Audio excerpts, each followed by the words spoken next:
Hi guys, Tim here from KombTV. I'm very lucky to have with us Chad Timmermans, who's a sports and exercise psychologist. Chad, having a chat off camera, I didn't quite know the depth of your knowledge and the stuff you've been doing over the last few years. It's actually quite fascinating. Would you mind telling a little, I just heard it and I'm happy to hear it again, but do you mind telling the guys at home just a little bit about your background? Because I think it's actually quite fascinating. Certainly. I used to be a personal trainer. Yep. When I was going through university, I did personal training. That's how I put myself through university. And then while I was doing that, I ended up with all the clients that either had anxiety or depression. And what my boss found was that I was very good at creating a context in which the clients felt safe and the clients felt cared for. And it was really about them. It was the personal side of personal training that I was really good at. And then after that, I went on and studied psychology. And during this time, as when I was a personal trainer, my effectiveness with clients went up significantly and my retention. As a result of that, I did my master's research looking into why clients drop out of personal training. Yep. You know, even in cardiac rehab programs, where it's like the equivalent of life and death. No. If you don't do your rehab, if you don't do your exercise, you're going in the ground. Clients still drop out. And I was reading it, I was going, this is just wrong. Why is that? And then when I looked into it further and did I led a 5-year research program at Victoria University. When we looked into it, basically it was due to the poor relationship the trainer had with the client. And it was what we refer to as a non-facilitative relationship. In other words, the foundation for the personal training wasn't good enough. As a result of that, the client didn't get what they needed. And do you feel that's a reflection of the trainer's understanding of this, or is this just a bad mix and match of a trainer and client? Where do you start? Statistically, it's always going to be easier to get a good match. Yep. You know, but at the same time, that can be worked on and can be trained. What a lot of personal trainers say is I only train clients that I like. Well, yeah, we've all heard it. Yeah, much we don't want to admit it. Yeah. What happens though is that at the same time, it's that's actually short-sighted. Sure. It's better to, me as a psychologist, I don't necessarily like all the clients that I see. Yep. But at the beginning I may not, but I find something in them that I respect. I find something in them that I can value. And as a result of that, it's all the parts that I don't necessarily like fall away. One of the things is the people that you don't like, they still have friends. So it's not them, it's you, right? And so, I like that. And so what we try to do is teach trainers to give up their own thing, give up their own assumptions, beliefs, their own likes, whatever it is. Let the ego go a bit. Yeah, definitely let the ego go. And when you do that, that's when you're being a professional. Until then, you're not acting as a professional. And so that's what we try and teach trainers to do. And we teach them skills to give up that side of themselves and understand more about that. Fascinating. Now, you've got your products here and they actually look unbelievably good. So can you tell us a little bit about the first one? Certainly. The best of the best. Well, this one is basically, I talk about what makes highly effective personal trainers, and I try to teach trainers how to do that. What I thought was, instead of it coming from me, it'd be good if it came from people who were, I guess you could say, the best in the industry. So you tracked down the best in the industry, or you said guys with waiting lists, trainers that actually have too much work. Exactly. Trainers that... all in one video, DVD?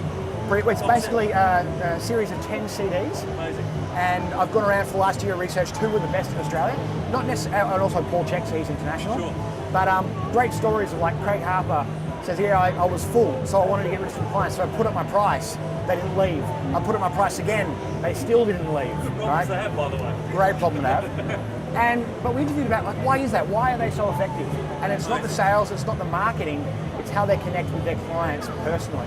You couldn't endorse that more from being a personal trainer myself back in the day. So it can all be found on this 10 CD compilation? Basically, yeah. It's something you can just pop in the car, pop on your iPod, and just listen to the lessons that the best have to give. Amazing. So we can find that on your website? Find that on the website. And the W's? www.chadtimmermans.com.au. Great. So guys, make sure you pick that up, because just having a look around, you want to read up a little bit more about it. If you're a PT, we talk about mentors, we talk about matching people, successful things. Get into that and look at that. Quickly on this one, Chad, tell me. Basically, this is the result of my master's research looking at why clients drop out of personal training. And this was designed by myself and a bunch of other people that are much smarter than me. And what we did is we basically came up with a training program which looks at, it's a 4-month program, 6 DVDs, and it's activities that trainers can take home and practice to feel and experience how to be a good trainer, not just learn the theory. All right, guys, so you know where to go, chadtimmermans.com.au. Yep. Now, tell me, you're a great supporter of Fit for Good. Yes. You were telling me off air that you're actually one of the very first people who ever presented Filex on anxiety and exercise and the connection. And depression, yeah. Now, tell me, what are your views, and you're obviously a great guy to talk about it. How does exercise facilitate, I guess, the combative of being anxious and depression and all these things that come with a sedentary lifestyle? Basically what happens is there are a few, pretty much, well, from my perspective, straightforward neurotransmitters that when you exercise, you get benefit from. Exercise increases dopamine, increases serotonin, you get an endorphin release. Basically, it makes you feel good, okay? Classic story, this is really how it sums it up. There's a guy who's overweight, he's obese, he's got depression, and literally he doesn't want to go on. And so he wants to, he wants to end it. And he doesn't want to be ashamed for his family of them, having committed suicide. So what he does is he goes, right, I'm going to go out and I'm going to cause myself to have a heart attack. First day he goes and runs around the park, okay? For some reason he doesn't have a heart attack. The next day he goes out and he's sprinting around the park. Second day he doesn't have a heart attack. This goes on for a week. At the end of the second week, he's still trying to give himself a heart attack, but all of a sudden he starts to feel a lot better. And now he realizes he doesn't actually want to die anymore, and his life starts to feel good. What happens is, while that's an extreme story, that's the type of impact that exercise can have. It gives you what we call, technically it's called the locus of control, your ability to actually be in control of yourself. In a lot of ways, it's very similar to what antidepressants do and some other anti-anxiety medications. They give you back that element of self-control. Exercise can do the same thing, as can other things that give you, say, time to yourself. Yoga is also another one that's very good because it allows you to have time for yourself and sort of rest and be at peace. And so, so exercise is wonderful. And also, the other thing about it does, if you're my trainer and we're exercising together, we have a bond. Relationship. And through every single health profession, psychologist, psychiatrist, everything, it's a relationship. Do you believe in me?